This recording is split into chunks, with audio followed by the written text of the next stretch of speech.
Hey there, I'm here with Violet of Violet Pet Services, and today she is going to show us how to massage a dog.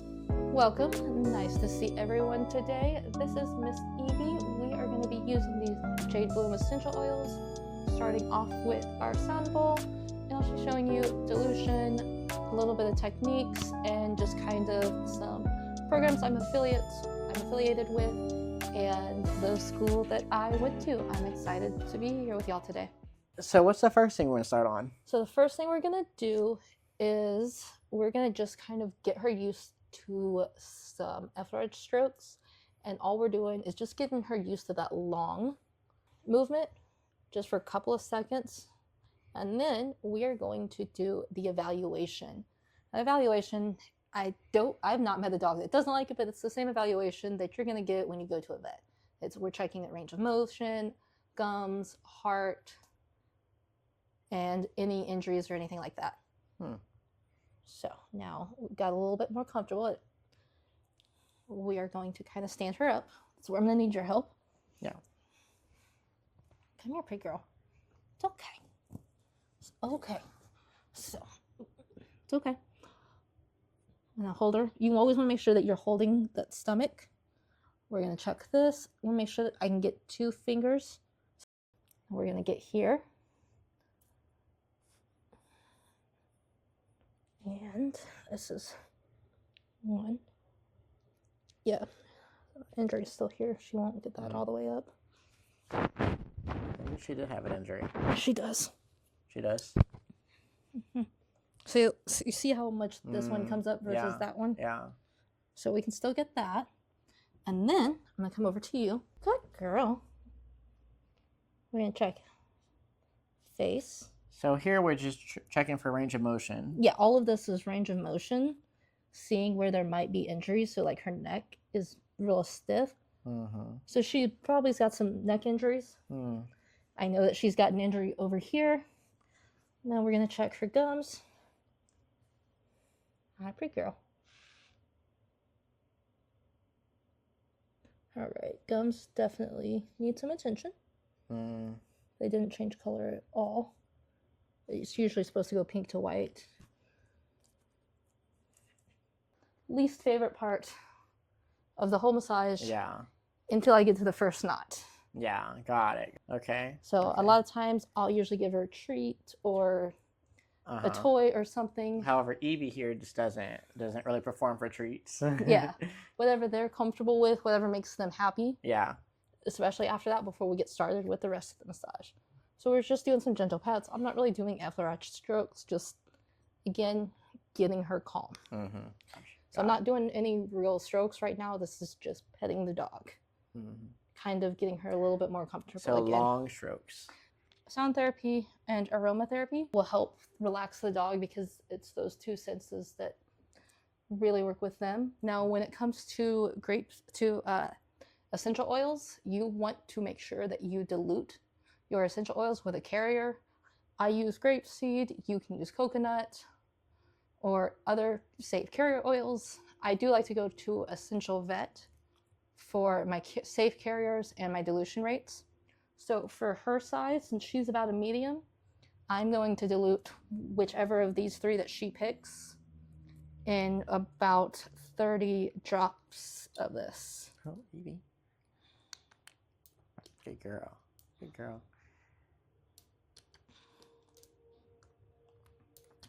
If they're smaller, you want to do closer to 50. So these are just essential oils. Yeah. Okay, and we're just trying to pick which one she likes as far as the smell goes, or? So these essential oils aren't just smell; they do also have healing properties. Like the copaiba is copaiba resin from the copaiba tree that was used by Brazilian shamans in traditional healing techniques. It is actually the one that dogs do pick the most. It does kind of work in a replacement of an NSAID. Then we also have lavender, which is good to promote relaxation. And this is cedarwood. This actually helps with fleas. So we're going to see which one she picks. So we're going to give her the copaiba. I'm licking those lips already. Now we can give him the lavender. She does not like the lavender immediately. Wow. Most dogs don't. Interesting, because I hear lavender is probably the most common. That's what I hear all the time too, but from my lived experiences, that is the one that I really don't see dogs like. Most, like what you see used is probably me using it because I like it. All right, and then we got cedarwood. Oh. That was probably her best. All right. Let's see. Which one you want, pretty girl? Yeah, one. She wants the cedarwood today. Yeah. All right. Good girl. You seed oil. So I'm just going to do 1 drop. I like to spin it around a little to just kind of mix it, dilute it.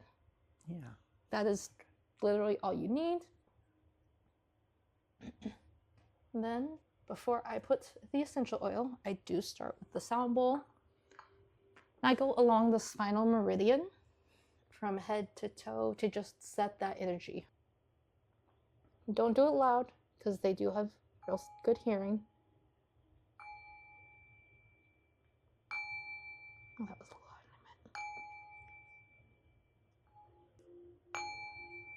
And just kind of help set the tone.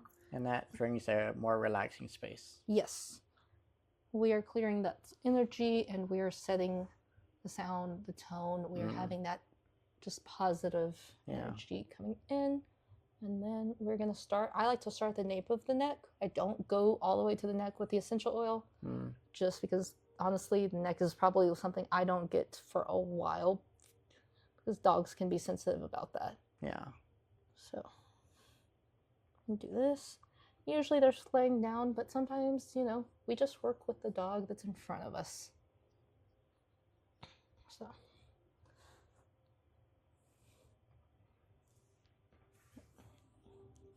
Get this all up in that coat.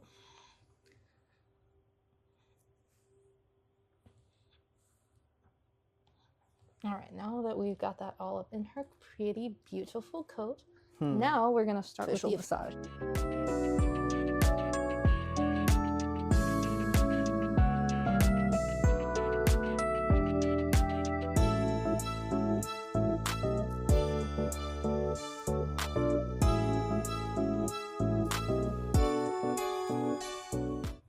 So you said we do this for how long? For as far as the 5 to 10 minutes. 5 to 10 minutes. So for a younger dog like her, 5 minutes is perfectly fine. For an older dog, they'd probably do 10 minutes, and I tend to go over my allotted time with older dogs just like a little bit because I want to give them that healing. Yeah, got it. Just, or like if they have muscle atrophy or something. Yeah. Just like, or bigger dogs, like older dogs or bigger dogs, you're gonna do it longer just because they have more mass. Yeah. All right. So we've we've effleuraged her for about 5 minutes. Now we're gonna continue doing the same effleurage with adding just a little bit of pressure. Now I add pressure kind of like a cup, just a gentle. Most of the pressure is coming from my palm and a little bit from my fingertips, but not much. You don't really want to go up. You want to go like 2 to 5 pounds of pressure, but I try to keep it to like 2 pounds. So now that she's kind of getting more comfortable, leaning into it, now I'm kind of putting that little bit of pressure onto her chest and a little bit into the neck. If you see it, she's leaning into me, it means she's comfortable with this. That's why I don't start with the neck right away. I get the body warmed up, and then I bring the neck in. Got it. So this one's more of a cupping motion. Just a little bit more of a cupping motion. It's just a little bit like this with a little bit of pressure, but it's still like flat hand. Like my whole hand is going to touch her. Yeah. Like this is like my cupping at the end. There's going to be that space. Yeah. But when I'm doing that, so if I'm doing cupping at the end, there's going to be like that space between the dog and me. But when I'm doing the compression, there's no space. It's just easier for me to get the pressure without hurting the dog. All right, we've been doing this for about 3 minutes. So now we're going to move on to the kneading. Basically like you're kneading bread, but you're kneading a dog. So now that we've brought her neck in, we're going to start with that spine. I like to start with the spinal meridian, but that is just me. Every dog massage practitioner will have a different way of doing it. Then I come over to this side, and then I come over to that side. I just kind of go up and down and just kind of pull in gentle roll. Okay. Like I'm kneading bread, but I'm kneading a dog's fur. After doing the kneading and going back to the effleurage, we're now going to go to cross friction, which is where I'm doing this. Let's just, I do this for a little bit. I kind of go up and down, and this just really encapsulates the whole body. And it's just more getting everything warmed up and ready for me to start working on those knots. Usually the first time I get to a dog's knot, that's usually when they're going to get up, move around. Some dogs have really great emotional regulations, and they'll get up, they'll shake it off, and they'll come back. Some dogs, you kind of have to coax them back. It does depend on every dog. And then, as always, we go back to the effleurage every time. This is a way to continue to keep that skin and that coat warm and let your dog move through the transitions. Because I'm moving their skin and their coat in ways that they're probably not used to. I said I was going to talk about some of the things that I'm affiliated with today. So I do have an affiliate with Jade Bloom for essential oils.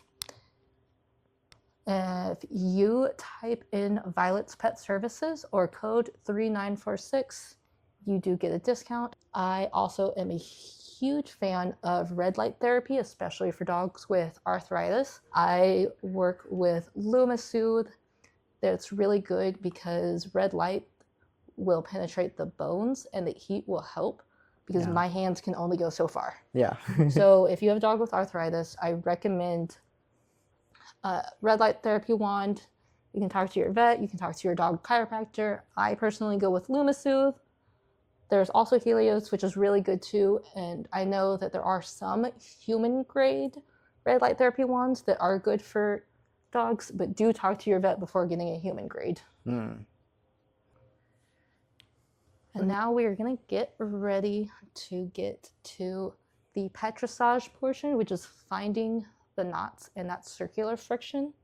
And that's also why I'm doing a little bit more, warming her up a little bit longer, because I know we're about to get to that painful part of this for her. But she will feel so much better. Now, after your dog's first or second massage, they can either get puppy-like energy, or they might be sore for a couple of days, or sometimes both. Just, it is, either one is okay, very normal. And so that's why she's kind of liking it. Just gentle circular motions.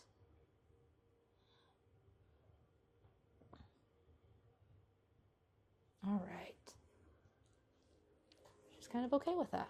So now we are going to go to the petrissage. So right here. So when you're doing petrissage, you're putting a little bit of pressure on your thumbs. I tend to use both. You don't have to. That's just personal preference.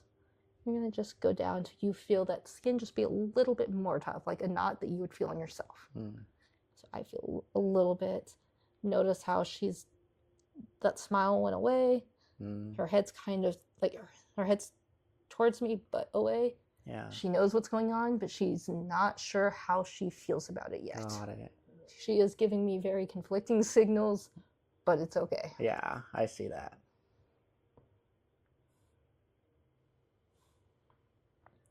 So you definitely have to read your dog's body language. Yes, you have to know dog's body language. One of my favorite books for learning about dogs and dog body language is Canine Enrichment for the Real World. And then there's Inside of a Dog's Mind, the documentary on Netflix. That was actually really cool. It did teach me a lot about service dogs and how to read service dog body language as well. And then there's another book that I have, but I haven't read yet, also called Inside of a Dog's Mind. I think it's more kid themed, but still, I'm excited because I love reading.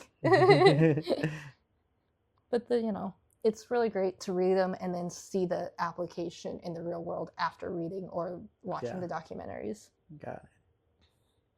So after we get a knot, we're always going to go back over with that little bit of effleurage, but we're going to mostly palm it because we want that warmth, but we're not really doing compression because we just made it hurt. Got it.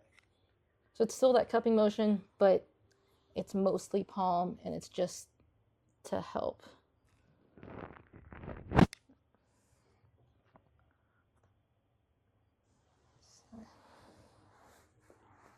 Let's see. If I find a good one, I'll come let's Yeah. I just got to find a good one again.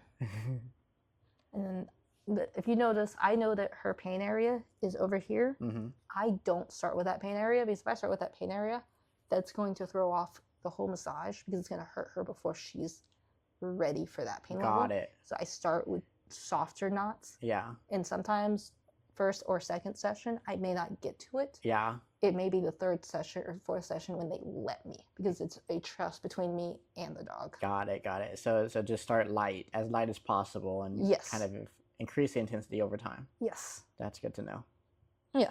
The goal is to make your dog comfortable and to help heal your dog. So I need your dog to trust me. And if I start with something they're not ready, I'm not going to get that trust from your dog. Makes sense. So she's got a big one right here. So usually you're going to do that circle motion for about 10, I'd say 15 to 30 seconds. If it's a lighter one, 10 seconds usually works. So I do tend to count in my head up to 30. Yeah. And then once you'll feel the release, you're going to go over with that effleurage. Yeah. And see how she's still giving you that confused. She knows it helps, but she doesn't like it. Yeah. And that's very, very normal your first couple of times. Yeah. Is it still there? Can you feel it? Yeah. It's getting better. Yeah. So it went down. And sometimes the first time you try to go for a knot, it's too big to get all in one and the dog cannot handle it. Yeah. Also, you're basically de-shedding your dog at that point. Oh, yep. Here you go. Another one. You know how humans have normal spots that we get knots in, like our shoulders and our lower back? Yeah. Dogs have the same. Yeah. And so their normal spots are usually right here, which I didn't mean to kind of jab her, but the way I did, you notice how she jumped? Yeah. I immediately landed on a knot. But it's usually about here because they use their back legs for a lot. And the back legs, that muscle and that bone get up in the muscle connects in here. And that's where those hips and everything falls apart. Got it. So what type of signs are we, likely to see for the benefits of massage? Like, are we seeing a dog move easier, faster? So yeah, you're absolutely going to see an increased range of motion. You'll see small bursts of energy. Their digestive tract will improve and they'll start eating better. I've got a client that her dog had real bad hip issues and she was not eating breakfast for like months on end. Like she would wait till she was not in pain to eat. I gave her one massage. The next day she was ready to eat first thing in the morning. She didn't have issues eating within it was just that instant. She was in that much pain. And I know that one massage isn't going to fix all of her issues, but she was in that much pain that one massage had that big of an impact. Yeah. Like just seeing the impact and the healing and seeing the increased range of motions and hearing the testimonies and seeing the videos that my clients send me, it 100% worth it. Yeah. Every time. When I go to do a jaw massage, which is just a very gentle TMJ, I'm going to take the end of their mouth and kind of go up into their cheek about right here. And just no pressure, just gentle circular motions. What does this do? This just helps massage the jaw. It helps massage the neck, especially because she was having range of motion issues. Every massage for every dog is 100% different, but it is always in the dog's best interest. Yeah. And if you're interested in any grooming supplies, like how to set up a massage or anything like that, I also have a bendable.com/Violet's Pet Services. And then the other thing that I work with is Benefab, which is what they call therapeutic phabletic clothing. So if your dog needs some extra compression or anything like that, like those compression vests, yeah, obviously do what your vet says. Go with your vet. I will always tell you, go listen to your vet before you listen to me or another practitioner, because yeah, vets went to school for 4 years. yeah, I went to school for 6 months. yeah. So talk to your vet, listen to your vet. But if your dog's got compression issues, Benefab is really great as well. And as always, put the link Violet's Pet Services in there. Yeah, you have a bit of everything. So she's got another one right up here. So, you know, a lot of the times if I'm just doing a general massage and I'm not focusing on something, I'll go along the meridians, like your spinal meridian. I'll go along the meridians because that helps with like bladder, lungs, and everything. Okay. But if I'm focusing on something or I see certain areas, I'll bounce around to the areas that I see. Yeah. So when it comes to like certain breeds, like maybe a dachshund or a bulldog or anything like that, you know, like are there kind of more areas of interest to watch out for? Maybe the hips specifically, the shoulders, or are all dogs kind of the same? Yes and no. The majority that I see is the more active dogs, just depending on their home life, they're going to have hip issues a lot sooner than less active dogs. Less active dogs might have shoulder issues. Yeah. But especially like your dog falls down the stairs, falls off the bed, sticks their head into porcupines. Yeah. Things like that. Which Evie did. All of those can affect what's going on. Yeah. And like I've had pitties that self-regulate, and then I've had golden retrievers that throw their bodies. Yeah.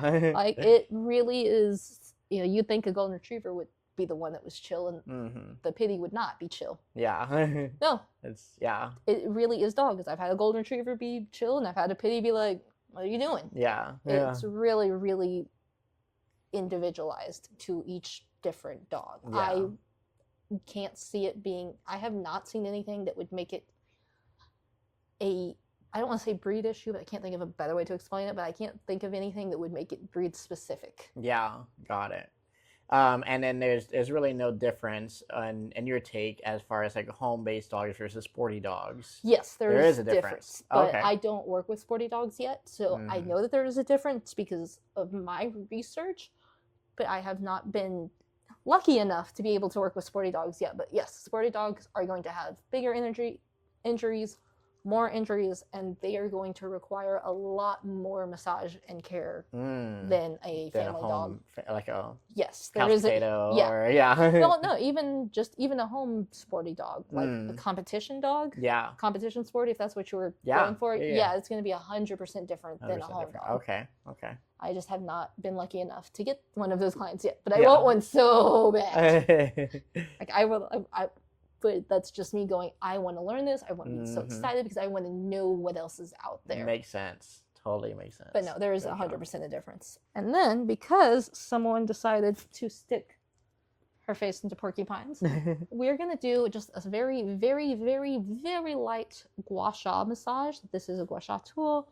You want it to be cold. I do have the rollers. I don't use the rollers with every dog. Really just a scraper. We're just going to very gently, kind of like we did here. She's not going to like this at first. She's kind of like, what is going on? And what does this do? This is kind of like a doggy facelift. Okay. But since she kind of got that, we're trying to get some of that pain from her. And that's why she's like, I don't understand what's going on because we didn't do this the first time. So a doggy facelift. Yes. And that's why she's like, what is going on? We're going to try the other side. Just gentle. Just very gentle. A lot of the things like that I've really gotten into dogs, I have learned a lot about humans first. Yeah. And then transferring that to my dog knowledge. And then learning because, you know, dogs and humans are different, but there's so much similarities because we're both mammals. So I want to learn the holistic and the science side of everything. Yes. And that's a big thing that you're not just coming from philosophy, just like your own philosophy Oh yeah. of just, oh, I can massage my own dog, so I guess I can massage dogs, That was the first initial thought was, hey, if I can do this and the dog reacts to it, yeah, Mm, let's see. that's I did a lot of research, and the school that I went to was Angel Animals Holistic Studies. It's an online school. They do have a physical one based in Florida, but if you do decide that animal massage is for you, even in a pet parent capacity or a professional capacity, and you do choose to go with Angel's Animals, again, please put Violet's Pet Services. It's my referral link and my affiliate and everything, but I really enjoy it. I think one of my next things will be, once I can get there, is learning animal Reiki so that I can really control my energy while I'm massaging them. Oh yeah, yeah. You'll notice she's letting me get, if you notice, because I've worked everywhere but her pain, she's letting me get her pain side now. I've been, for a hot minute, the whole time we've been talking, I have been getting that side. Yeah. But not, still kind of there, slowly going down. It's a little bit of a bigger one. But she's smiling. That she's letting me get it. She has her mouth open. Her eyes are soft. Yep, and it's the gentle curve, not the sharp. Yeah. Oh, there it is. Oh, they want the pain. Yeah. Yep. But she let me get that first one. Oh. Okay. Good girl. And I don't know if y'all know this. I know I'm moving my hand because I talk with my hands, but I'm always putting my other hand back on her somewhere else because you want both hands on the dog, mostly at all times. Okay. Don't be like me and talk with your hands, but that's just me. Why is that, as far as like keeping your hands on dog? Keeping that warmth, keeping that energy, keeping that comfort. Because if this hurts too much, they can lean into the other side. Got it. So a lot of the times I'm doing something like this and if it's something that I'm really focused on, then I'm probably holding her chest. Yeah. Because chests are really good comfort for animals. And so if I know that I'm working on something that I know is going to hurt them to make it better, I'm going to have my hand on their chest because I know that that's a comfort spot. Got it. And some people will tell me, hey, my dog's comfort spot is here. And I'm like, okay. And I will move my hand to where their comfort spot is. So like her, she doesn't like the head. She doesn't like the head, yeah. She likes the chest. She likes the chest. Got it. But some dogs like the head, some dogs like the neck, some dogs are here. It's just because I know that I just hit that spot. Yeah. We're going to do it. So all dogs are different. Yes. All dogs are different. So I feel like her biggest injury is probably on the inside. And she's not going to, see, look, I barely touched that. She's not going to let me get to the inside today. Oh. But that's okay because we're at least getting relief on this side. And this is why I say different dogs, depending on how bad that pain is, they might need twice a week. They might need once a week. They might need once a month. They might need every other month. Yeah. And I do recommend getting your dogs started as early as 12 to 14 weeks. Got it. I would not recommend any earlier than that. Yeah, but that's a good start. Just a good start. Just a small puppy. You can even just do the small stuff at home with your own dog. Yeah. And then once you're more comfortable, you can go find a practitioner. Yeah. Got it. So you want to come feel this one? Here's one you can feel. It's kind of at the edge of her ribs, which is, like I said, where that one that I accidentally hit earlier. Yeah. Oh, yeah. I feel it.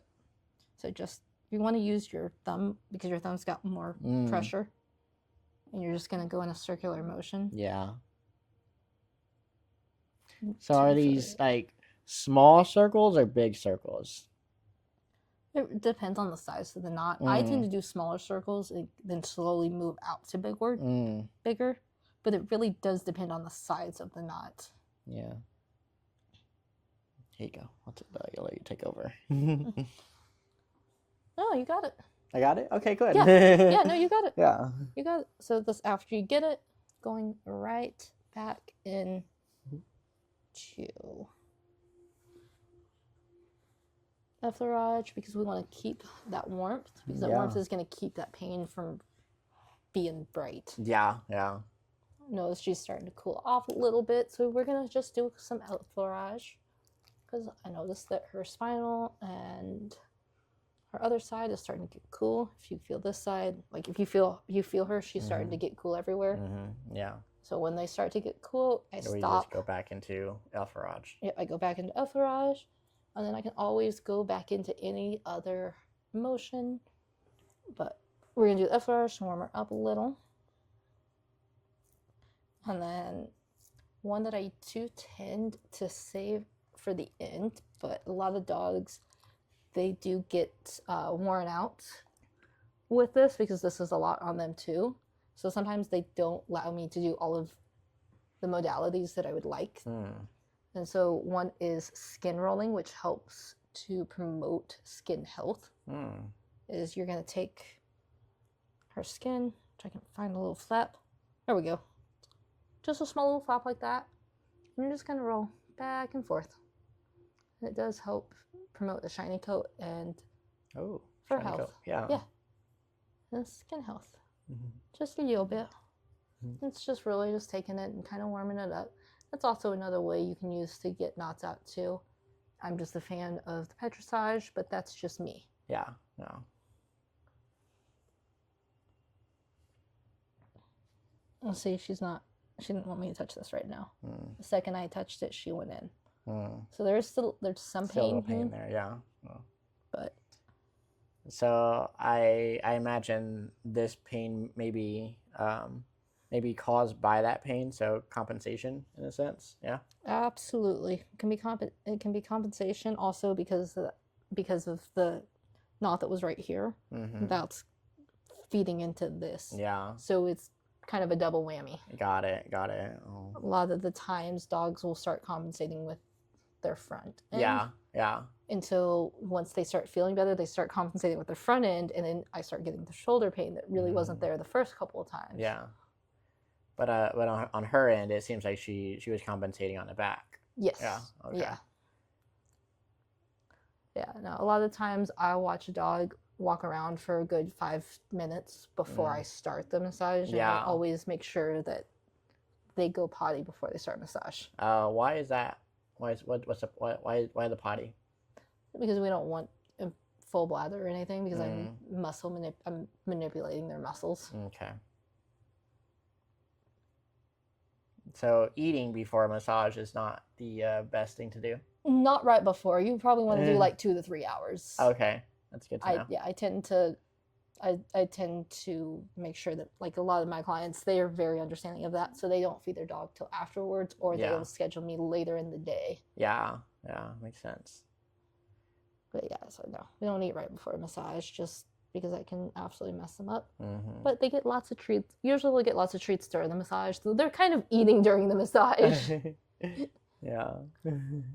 That's true, though. They're eating treats and kibbles, yeah. Yeah, they're getting... So you're just putting more gentle compressions in specific areas? Yeah. And so just like right here. And like, I know that she's got pain right here, so a lot of times I will try to, if I can, I'm going to try to avoid that pain area. And just gentle, and it just kind of helps keep that heat there. Yeah.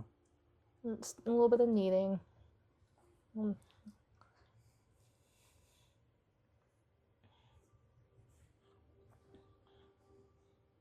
Again, all I'm doing is just kind of rewarming her skin up and her fur, because it's starting to get a little cold again. And then we're going right back into the effleurage.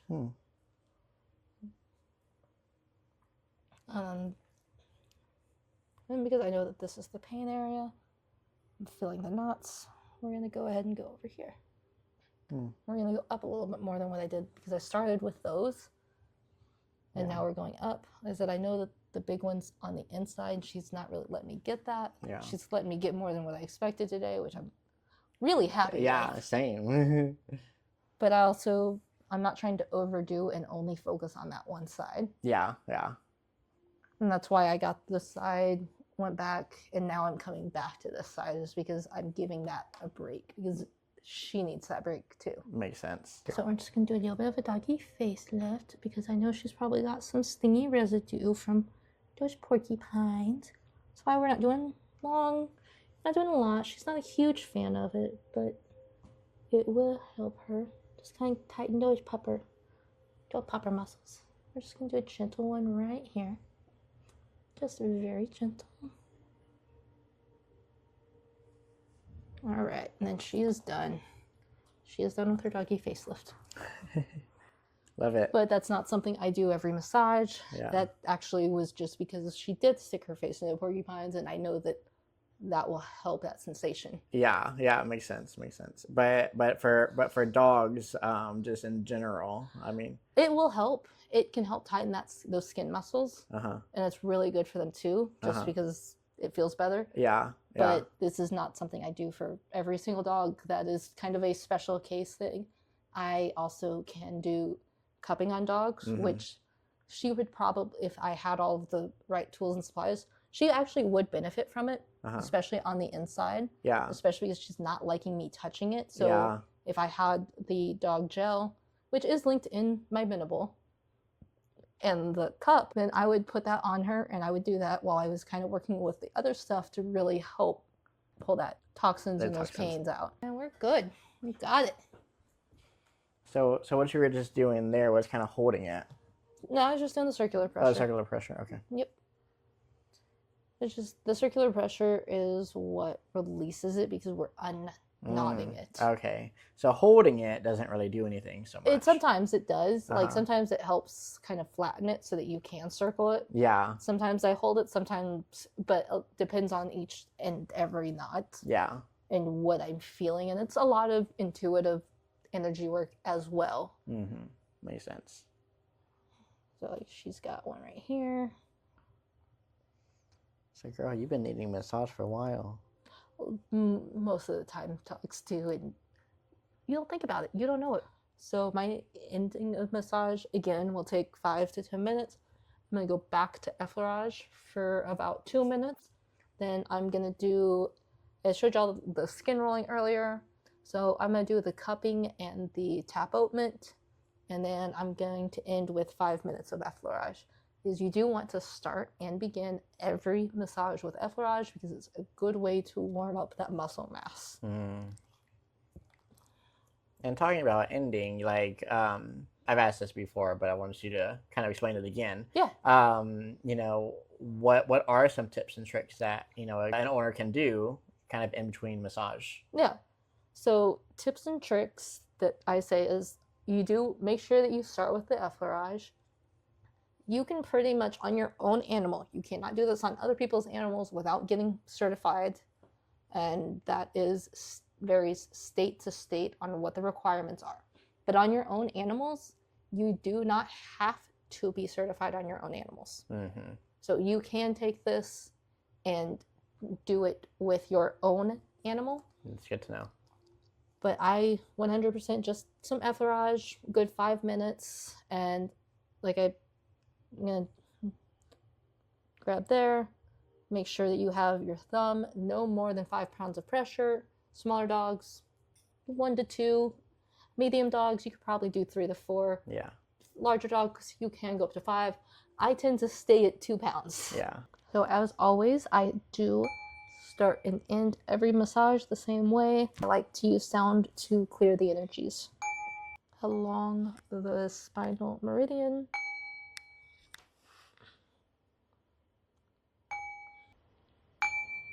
Just to clear that energy.